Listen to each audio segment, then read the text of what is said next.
So I had a very important stay in your lane, momentous event this morning. The kid's dad has them today, and it's the first day that he's bringing them to summer school for Dean, and summer camp for Audrey is pretty normal. But it's his first full 3-day week for summer school for Dean. So of course I was already stressed. I made sure everything was packed for everybody. Everything was sent off yesterday. I let the teachers know.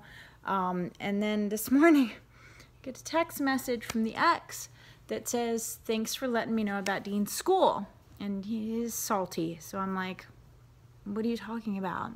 He was like, "I went to the wrong school." I'm like, "How did you go to the wrong school?" I gave you all of the copies of the information and they changed the schedule, so I had to give him a picture because, you know, legally I'm required to, but also because he should know.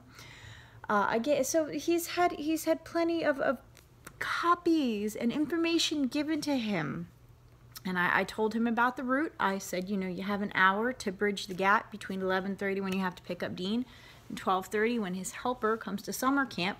So you can either sit with him at lunch, you can take him to lunch, you can play at the playground at the school, and then bring him to daycare.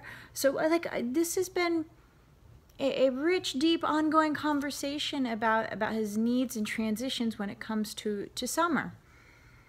And what I wanted to do, what I would normally do, is let my head explode and say exactly what I was thinking, because there are a lot of things that I was thinking in that moment of oh my God, how could I breathe with this person? Oh my God, how could this person be such a horrible human being that you don't know where your child is going to summer school? How do you not know where your child is going to summer school? And there were a whole lot of curse words and phrases that I won't repeat just in case a child is like within a 3-mile radius, because all I wanted to do was yell and scream and be like, what a horrible human being you are. You're not even a parent. You're a terrible court-ordered babysitter. Like, how does this happen? How does this happen? And my fantastic spirit guide was like, stay in your lane. And in the meantime, my stress level is raising and raising, because he didn't call me. He texted me. I explained, you've had literally a paper copy. I sent you a picture of the notice. I told you about the change in the schedule and transitions and things you should be aware of. And not once did you ask me any questions about these things. Before his first day last week, I did a drive-by, made sure I knew where it was.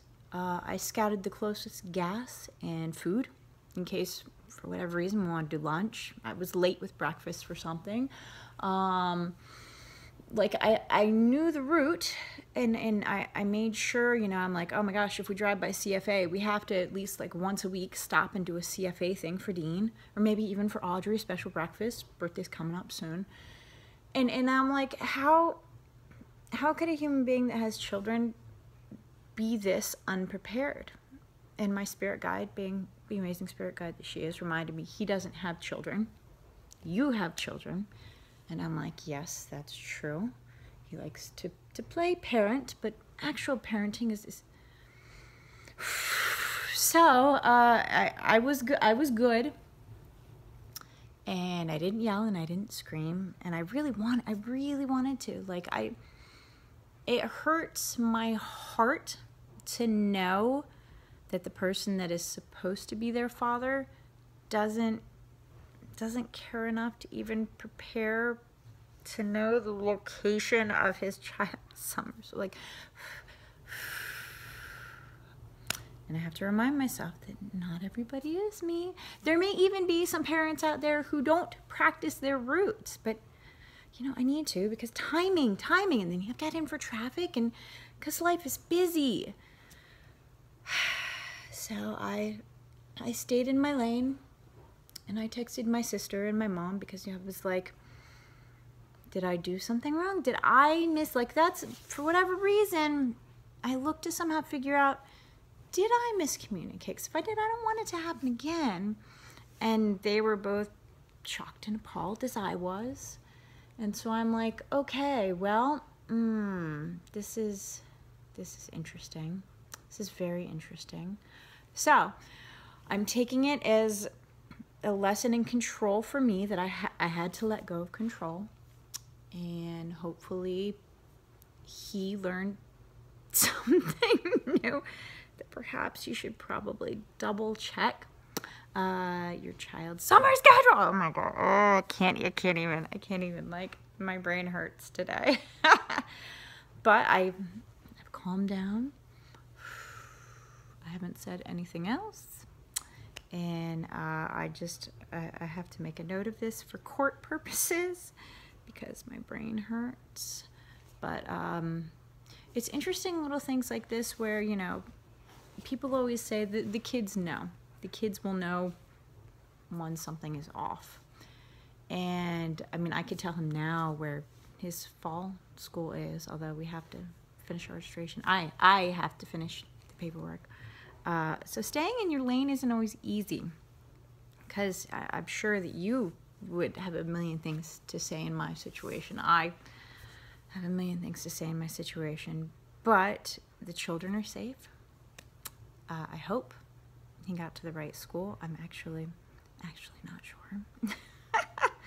And I wanted to call, but then I was like, you know what, I'll find out. Sandra will text me today when Dean gets in, which should be in about 15 minutes. So I will have text confirmation that he's okay, and of course they'll let me know if he's having a bad day or a good day. So it's really nice to have that supporting communication and the team around your child, because OMG, dude, oh, gee, I did not want to stay in my lane. I want to drive over people in the other lane, but I have to focus. I have to focus on getting my work done, good stuff going on. And it's just another important lesson to me that I cut my losses good and early, and that my future intentions for a permanent partner include awareness of important things like this. So you got to keep a sense of humor. You're going to go absolutely crazy. I hope that your week's lessons are not as crazy as mine, but stay in your lane. I love you guys. I hope you're having a wonderful, wonderful day. It can only get better from here. I'll talk to you later. Stay in your lane.